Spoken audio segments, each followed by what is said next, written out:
This week on Hazardous Materials, last week's comics this week, it's Green Lantern, and Green Lantern.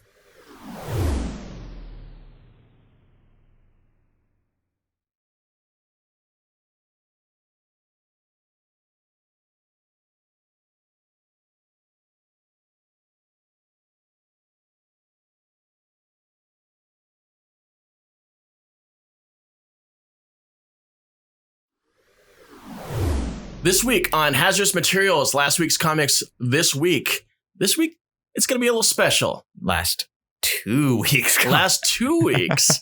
We're going to talk all about an issue that came out a couple weeks ago, Green Lantern 80th anniversary. This was initially recorded for last week's episode, but I don't know if you've picked up on this, dear listener, but me and Casey are real big Green Lantern fans. So we talked the hell out of this thing. For at least for me, this was such a nice nostalgic trip down memory lane through so many eras of Green Lantern that I love, and getting to see a spotlight on just about every major human lantern was a treat. And I got to see all the creators that I loved in Green Lantern, and I also got to crap on the two guys that I really don't like about Green Lantern. Yeah. But I mean, they still make good stories. Yeah. Surprisingly. Even though I still hate them. They tricked you. They did trick us. So yeah. I hope you all enjoy this episode.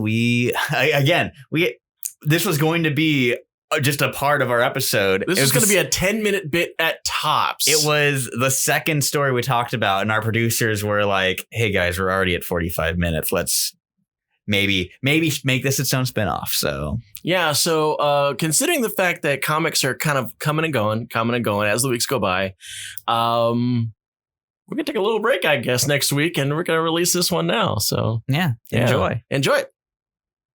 So normally when we cover these 80th anniversary specials, we generally just kind of go through the highlights. But this one, while most of these guys are pretty hit or miss, there wasn't really a story that missed. The worst story in here is just kind of boring and bland. Right. But yeah, and of course, we're a little biased. We're both huge Green Lantern fans. Yes, exactly. I mean, last episode, I told you if you want to fill this entire episode with no comics whatsoever, let's just talk lanterns or mutants.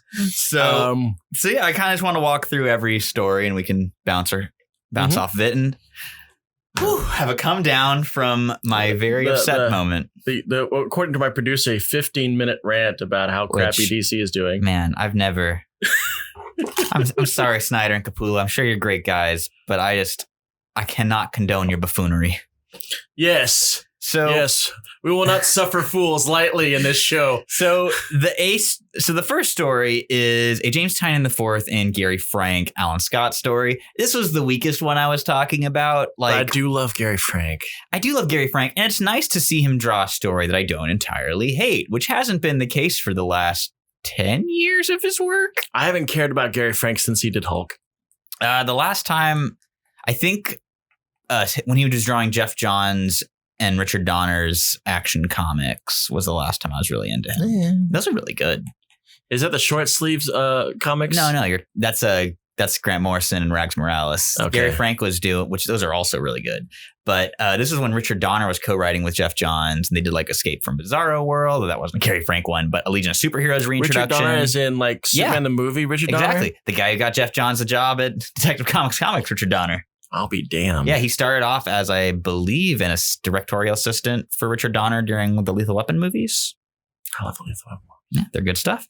But anyways, so yeah, the Tynion Frank A story, it's Alan Scott, giving his condolences to the mother of a kid who was on the train when he had his wreck. And is he gay or is he not gay this time?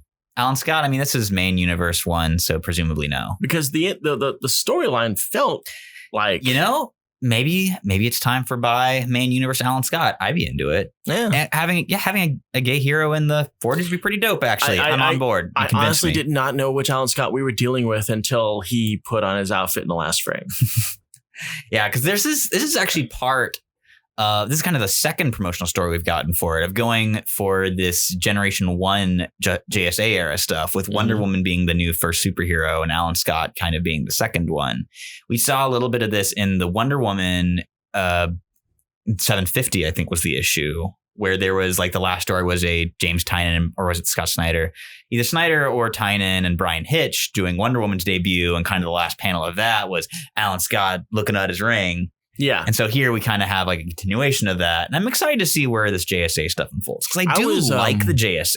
I do like the JSA, but honestly, I like the New 52 take on Alan Scott. It was a pretty fun book. It was a good book, and it was a bold take on him. I like the new outfit. I think Earth 2's greatest crime was deciding to center on new versions of the Trinity instead of the established cast they had, and then just getting a little too weird into the woods when you had stuff like Jimmy Olsen as Mr. Impossible. And yeah, it was weird. I like the new Flash there. Yeah. I didn't really like Jay Garrick's I like that costume helmet. I thought that was kind of dumb. I was okay with that.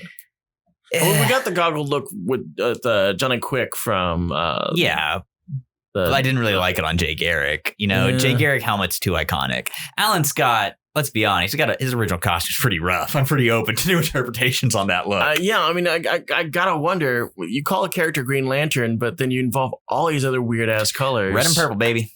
Red, purple, but he's got green pants, bro. Red boots. The original idea was he was supposed to have kind of an Arabian Nights look, and was supposed to be like kind of a genie in the lamp deal. I guess explains the billowy clothes and exactly the laced up leggings. That's what they were going for, but I don't think it's ever really explained in the book that that's what Alan Scott models his outfit after. Well, I mean, it was back in the 40s. Back in the 40s, superhero costumes were really just a mixture of normal clothes and circus clothes. And sometimes you got to tie off at the knees occasionally. And you got to tie off the knees, but he had a collared shirt. Yes, and a high collar. Yeah. High collar and normal collar. Yeah, you got to double collar. He's got to pop them both.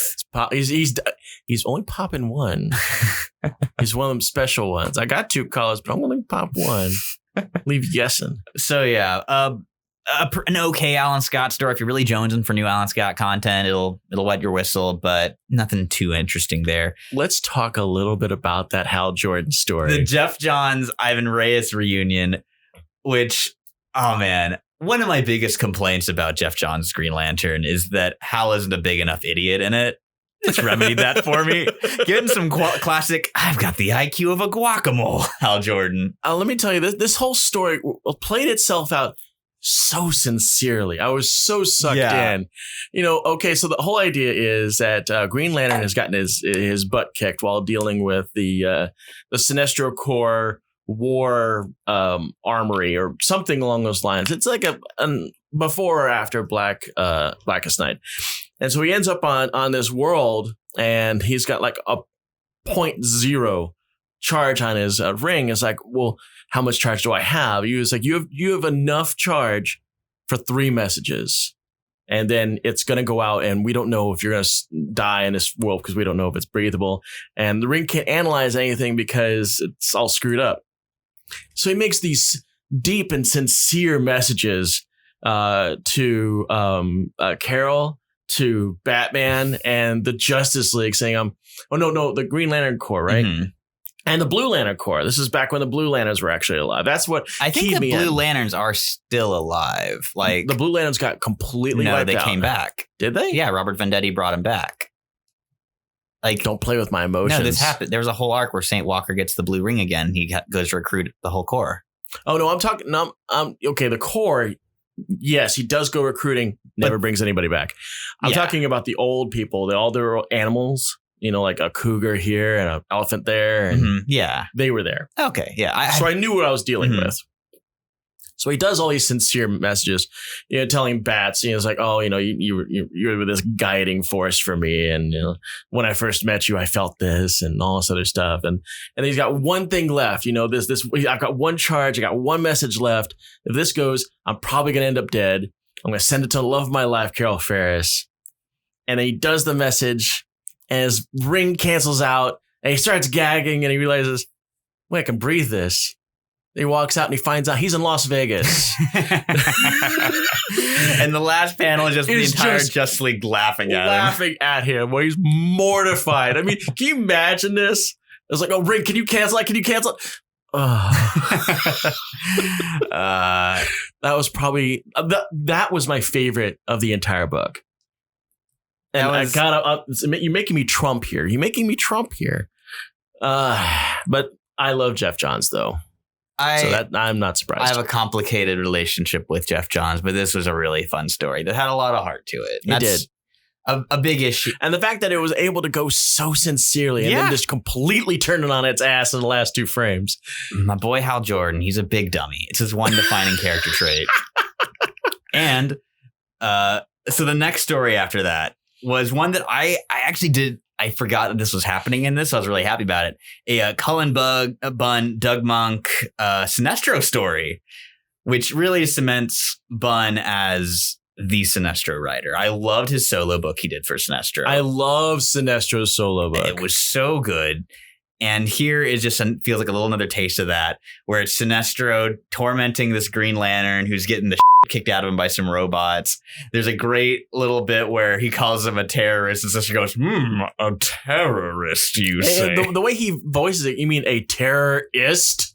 Yes, that suits me. I like this. Does his little mustache twirl. He does, because that bastard. He doesn't have any of the negative connotations. It's like, I'm giving terror out. Yes. And so he shows off his power to this Green Lantern by making constructs of himself and Hal Jordan fighting, and the robots just getting killed in the crossfire. Love the drama. Love it. Because it's all about Sinestro. It is. It is all about Sinestro. It's him doing a cool light show and showing off. Now, you've got a head for the creators. You tend to remember the creators on various projects. Who did the Green Lantern series with Sinestro and Hal? The Jeff Johns, Doug Monk, and Ivan Reyes, like the New 52 one? I don't know if it was New 52. It could be. It could have been. Because Jeff John, the New 52 happens like 4/5 of the way into John's run. And there's no way they were going to dislodge him because he was making them some Green Lantern cash. Yeah. So the New 52 one is where Sinestro becomes a Green Lantern again. And which I love. Partner. Yeah. So that's the New 52 one. That was a great story. Mm-hmm. I wish we could revisit Sinestro like that again. Yeah. Or in any way other than what he is right now. Yeah. Another issue with Scott Snyder's Justice League was the dumb bringing back his Periwinkle outfit and having him as the, what was it? It was infrared, ultraviolet. They even base it off the colors of his outfit. Yeah. It ain't it, Chief. And just because they don't figure it being on the nose enough for you to recognize it, he even goes in the explanation of his ring. It's like, yes, I'm wearing my normal clothes. They match up with this ring, and everyone will wear these clothes now. And he shows all these ultraviolet lanterns, all dressed like old school Sinestro, like he's in a Super Friends cartoon. Yep. Wasn't about it. But yeah, Bunn and Monk on Sinestro, A+. And then this might be my favorite story in the bunch. It's Denny O'Neil's final published work with illustration from Mike Grell, who drew quite a bit of O'Neil's Green Lantern, Green Arrow stuff after Neil Adams left. Yeah, the old road trip. Yep. Hard traveling heroes, baby. And here, Denny O'Neil delivers a very nice end cap to his career by telling the readership, read a book. Like, read a people book. You might learn something, kids. Yeah, I read Walden. Read some Thoreau. I did that. I think that was a little cultured. Deep.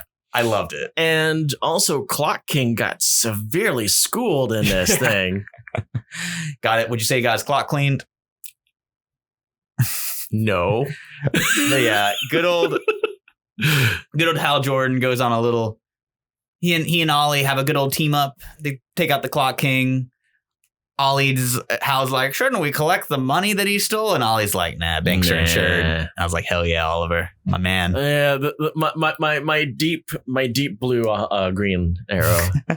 I've always enjoyed the old liberal versus conservative arguments of Green Arrow and Hawkman. Not many people know this, but Hawkman's a very conservative dude. Yeah, I mean, that would require people to know anything about Hawkman, though. This is quite true. Hawkman's not exactly a draw. You old ham hocks.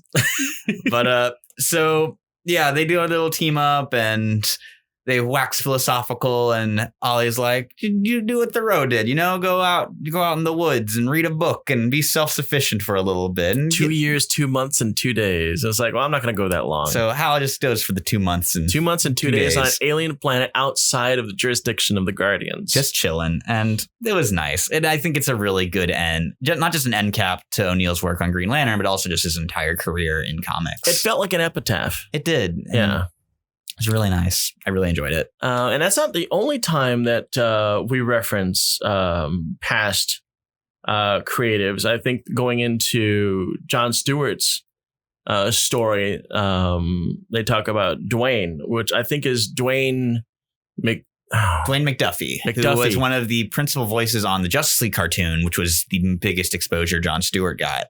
And the John Stewart story is written by his widow, Charlotte McDuffie, and drawn by Chris Cross. And it's a nice little. And wasn't he also one of the pushing forces for Milestone? He was, yes, one of the founders of Milestone Comics and the creator of Icon and Static and probably several other characters from that. But those are Hardware.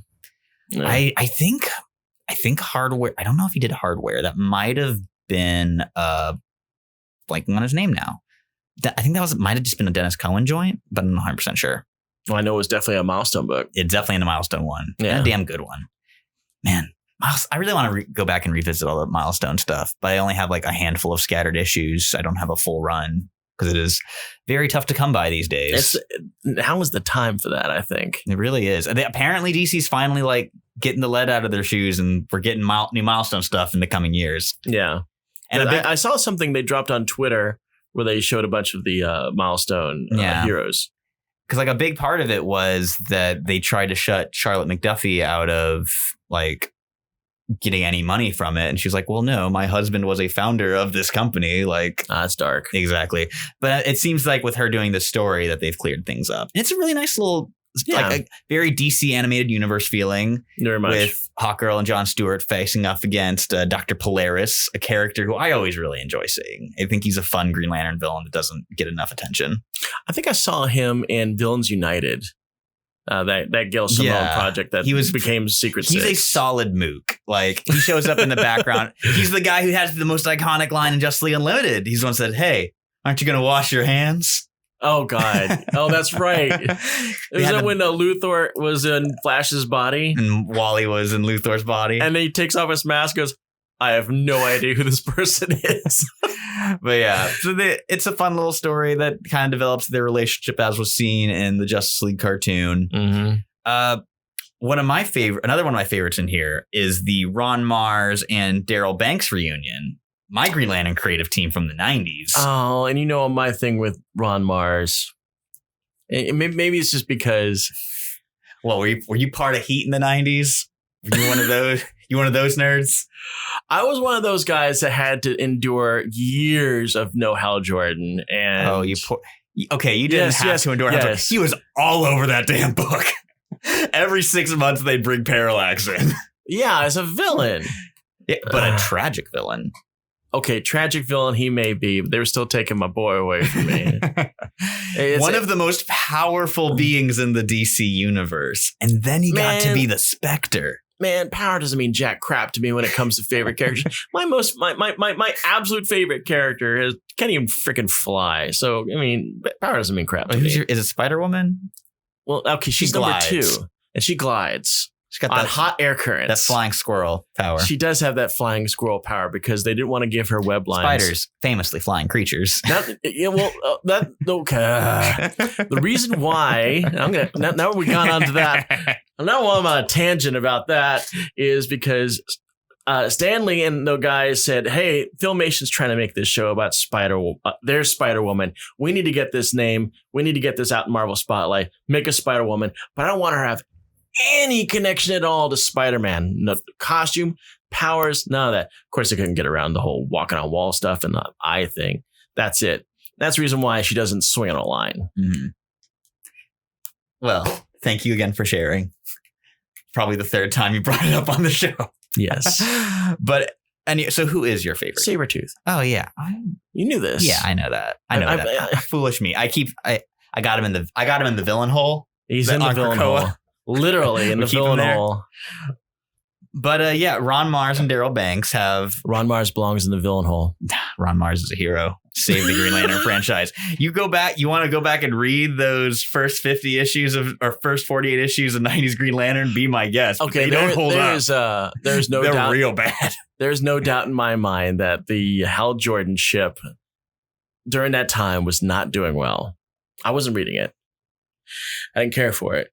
I didn't really care for Green Lantern until he started going south. That's when I really started bringing it. Right when he started killing off his own guys is when I started reading. Green Lantern 48. Mm-hmm. Good and stuff. then he had that cover where he's got all the rings on his fingers. A Ron Mars, Daryl Banks joint. Yeah. Actually, I don't know if Daryl Banks joined the team. Mark Buckingham might have still been doing art. So I was just fascinated by it. But at the same time, I was like, well, I almost dropped my own F-bomb on that one. I attached myself to the character. And then just as I was attaching myself to this character, it got taken away from me. And then this usurper, this poser, the best character in the DC universe, steps in with his sparring gloves, and they look like they're soft, his cool gauntlets. Well, they're made of light, so they're made of silly is what they're made of, and then they got that huge mask. Yeah, an actually effective mask. Effective it may be, it just didn't look good. Don't be upset that he doesn't have valet gloves like Hal Jordan. I like those. Valet gloves were a little off. I never really understand the whole white gloves thing. I guess they were just got to check for prints later. They want a third color on the man. Give him a break. But anyways, I was very happy to have what felt like a lost story from my childhood as Kyle is going through some of the stuff from Warriors. Another classic 90s Green Lantern bit was Guy Gardner's bar after he retired. Yeah. Of course, a play off the fact that he used to be called Warrior, and he was covered in alien tattoos that he could draw power from. He could turn his hands into egg beaters sometimes. Good stuff. Bad times. Bad times. Can you believe the Guy Gardner Warrior ran for like 50 issues? Yes, I can. Because the 90s were a dark time. You could get away with anything in the 90s. Any book could go, like, if you weren't going 50 issues, what were you doing? How many books did Damage go for? Oh, God. The Ray got a decent run, too. Hell, Hitman got 60 issues. Yeah, but that book's actually good. It is, but at the time, how the hell could it have possibly have survived? Preacher clout. Truth. He's like, you got Ennis. You don't want to piss him off. But he wasn't like looking like a superhero of any sort. He was... Batman, I think that Batman is on the cover to number 1. And he was also morally gray, which, any kind of edgy in the 90s is what sells. Relevant to what we're talking about, my all-time favorite gag in Hitman is when the letters column, someone asks, I can't remember what the question was, but Ennis's response to it is, "You'll know I've sold out once I start writing Green Lantern or something." And then right below it is the blurb, "Next issue, Green Lantern." And Kyle Rayner is, in fact, in the next issue. That's hilarious. I don't think I've actually recall Ennis ever drawing any kind of superhero. I mean, I think about as costumed as you're going to get him as Punisher. Yeah. So let's say it covers the Ron Mars and Banks one. We didn't do the Simon Baz thing? For my 90s kid. Well, that's like the last story. Okay. Say my 90s kid was well stated. Love to see Ron Mars and Daryl Banks on stuff together. Hope they do something soon. It's okay. We can't all have good taste on the show. Oh, damn. But moving right along, we get a Green Lantern Corps reunion with Tomasi and Passerin. Little Kilowog birthday special that was pretty sweet. I thought that was really nice. And one of 2 very good Guy Gardner stories in this collection. And yet another story that pulls a fast one on you. Yeah. You think you got stuff's it. Going down. Kilowog's on an important mission, and then I thought that we were just going to rescue the Thanagarian and the Rainian again, and nope. It's just a birthday party. It's a birthday party for our boy Kilowog. I like seeing I actually just picked up a first Kilowog recently. Oh, yeah? Yeah. Good stuff. Green Lantern. Those Steve Englehart Green Lanterns, man. They're good stuff. I do feel bad for him because he lost his planet. Do you remember when Kilowog was a socialist icon in the 80s? No. When he goes and visits Russia, and he's like chatting up with the Russians and stuff, and he's like, "I don't know why you guys are at war. That's basically what we did on my planet." Like, oh, and Kilowog. Kilowog becomes a Russian icon. There's a great cover. I think it's Green Lantern 207, where it's Kilowog like in Soviet style propaganda art with him hoisting up a big red flag. It's great. One of my all time favorite covers. For the proletariat. Exactly. Kilowog, a Green Lantern for the people. Ah. So after that, we already covered the McDuffie and Criss Cross story. We did. Now, we have some strong feelings about Robert Venditti in relation to Green Lantern on this show. Yes, we do. But this is referencing his second run on Green Lantern on Hal and Pals with Rafa Sandoval, which is, by all accounts, a much, much better book. Not my favorite Green Lantern book, but it's not the destructive run that was his New 52 series. Ah, jeez. So this story sees an older Kyle, John, and Hal meeting up at a bar and swapping stories about Guy. And they're a lot of fun. And it's all hinged on a running bit from Hal and Pals, which was Guy Gardner dubbing them the Four Corpsmen. Yes. Which Guy Gardner lifting bits from Ric Flair is, love it. It's perfect. That was a nice one because he even did it like that too. Exactly. There's four legs on a chair. Yeah. 4 legs on a chair. 4, God. It's like four corners in a room, 4 seats in a Bentley. 4 walls in a room. 4 walls in a room. And there's 4 corpsmen on the earth. Exactly. And of course, the reveal is that Guy has passed, which I mean, if any of that bunch was going to die first, it's going to be Guy. And I kind of figured that was where they were going. Some of their dialogue kind of threw me off because they're talking about him being late. Yeah. And I was like, okay, I guess he's going to show up then. It's a really sweet little story, though. I really liked it. And you can really see that Venditti's favorite Lantern was Guy, because he gave Guy a lot of good material, even in New 52 Green Lantern, because it was in his book that Guy spun off into Red Lanterns. And that was some pretty damn good Guy stuff. I did like Red Lanterns. I didn't like Venditti. And I'm glad if they were going to give Venditti something, they're going to give him the least destructive story they could have come up with, which is them in a bar. I can deal with that. He can stay there. You know, I think with some distance, and this is always one of my go-tos, I think Venditti probably had an order on high to shake things up in the Green Lantern book after John's that would left. only imply that DC editorial actually knows what they're doing. No, they don't know what they're doing. That's why they said to shake things up. Oh no, I mean, I'm I'm talking like functionality. Like they actually go to their desk and try to do a job. No, they do. Dan DiDio tells you, "Hey, shoot Nightwing in the head this issue. Give him brain damage for 20 issues."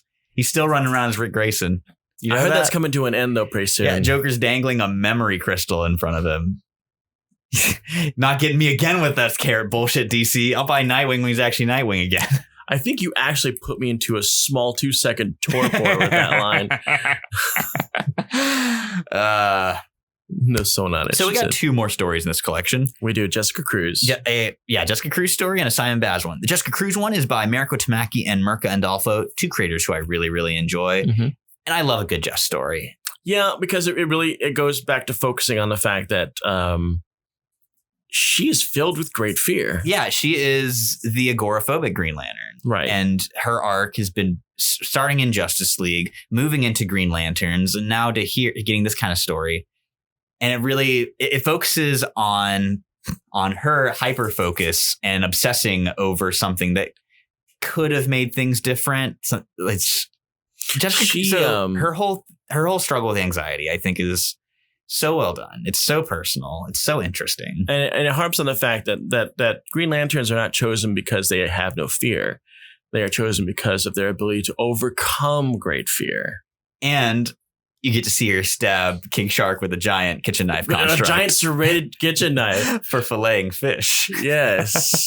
Mirka Is that Andolfo, serrated? Yes. She does some great work on the art, and especially with Jess's expressions. And also she draws a gnarly King Shark, so... Yeah, and of all the Green Lanterns, I've actually really taken a shine to her uniform. Yeah, I love her little one eye Green Lantern logo. I was it's actually really cute. reading Jessica back when she was Power Ring. Yeah, that was really cool looking. That was good stuff. I thought the Rambo headband was a little silly. It was a little silly. It made her look like a Magneto acolyte from the 90s. Yeah, she just needed a big old headset to go along exactly. with it. Those random yellow headsets. What the hell was that all about? Will Spartasio really liked his goofy tech with the big old utility belts. Everybody was Breaker from G.I. Joe. Exactly. You know, he might have been using those as reference because they're so big. Like, they're so oversized. They look like toy. Oh, my God.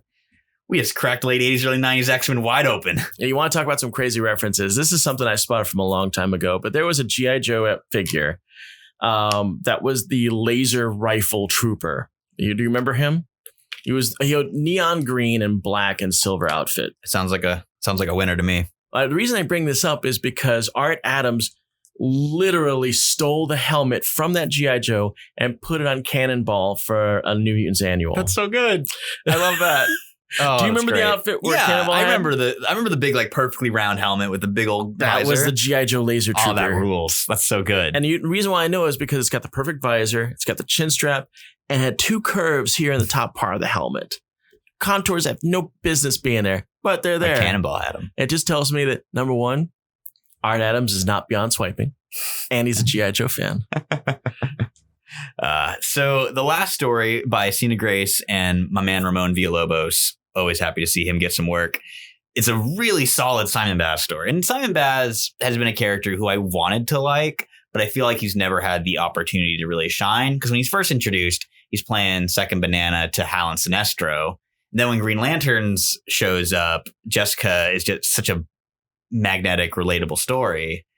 And Simon kind of like, he's there, but Simon has been a role. non-character for a while. He's had no real growth at all. Yeah, like his best moment was shooting Sinestro in the gut. Yeah, like that was so good. From what I understand, and the angle that they take when he's landing to greet his family, you can see that he's still strapped on his leg, but you don't see it's a gun there. And you don't see a gun for the rest of the time. So I'm wondering. I really like this. I like Sina Grace's take on Simon being much more of an average Joe Green Lantern. Like he just kind of wants to spend time with his family. I loved the topicality of it. I think it was handled really well. I love Ramon's very Quietly-esque artwork. I really love how gritty his stuff looks. It all feels very real, but like hyper real. You know, like he's got those quietly wrinkles going. So it's an interesting take on this one because the story is about terrorists, but it's about white American terrorists. Yes. And it's an Islamic hero stopping him. Yeah. And they don't go too on the nose by going, hey, see what we're doing. And I was really nervous when I was reading the story because I felt like they were going to have to do one of those.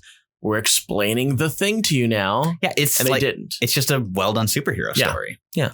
And I really appreciated that. I mean, his sister, I think, does talk a little about some abuse that got. Somebody saying go home. His aunt. And then they had to point out that they're Lebanese. You know, they're not even on the no-fly list. Why am I getting this crap from you? Yeah, it made me want to see more from this creative team on Simon. And that's the highest compliment I can give an anthology story. And I think it is time for Simon to shine on his own. It is. It really is. Throw him a bone. Now, I will say, I really wish we had gotten a Far Sector story from N.K. Jemisin and Jamal Campbell. And I felt we were going there is a pinup for Joe, and it looks pretty rad. I'm always happy to see more Jamal Campbell artwork. Yeah. But that would have been just a really cool, like, 10-pager one-off Joe story, maybe to, like, raise more interest in the main series, and just as a nice little bonus for whenever they put the trade out. Yeah, I mean, I really thought that's where we were going because, like you, I saw the pinups at the end where they were talking about all the different lanterns.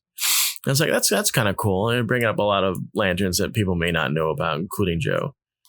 And I had to get reminded that she is indeed from Earth, and not just a very stylish alien. She's got a cool ring. Yeah, she does. Speaking of which, I actually showed it to a jeweler that does Green Lantern rings. Oh, so you're going to try to get a Far Sector ring? I'm curious about it because it's very ornate. It's very cool. I showed it to him and he goes, wow, this is actually the first clear picture I've seen of this ring. Thank you. So I'm like, cool. So another ring is in Casey's future. Another ring. Let me tell you how many rings I've acquired. It's probably going to go there if I can get a Far Sector ring because it's just so damn pretty. So yeah, that's the Green Lantern 8th anniversary special, easily the strongest of this type. Although Detective 1027, because of course we're getting another Batman one soon, sounds like it's going to be good. It's got a Morrison and Quietly story in there. So I am skeptical. I wonder if Jim Lee's going to be in it. This is his Brock Lesnar moment. The once a year he comes to botch a match. We'll see. But yeah, pick it up. It's damn good.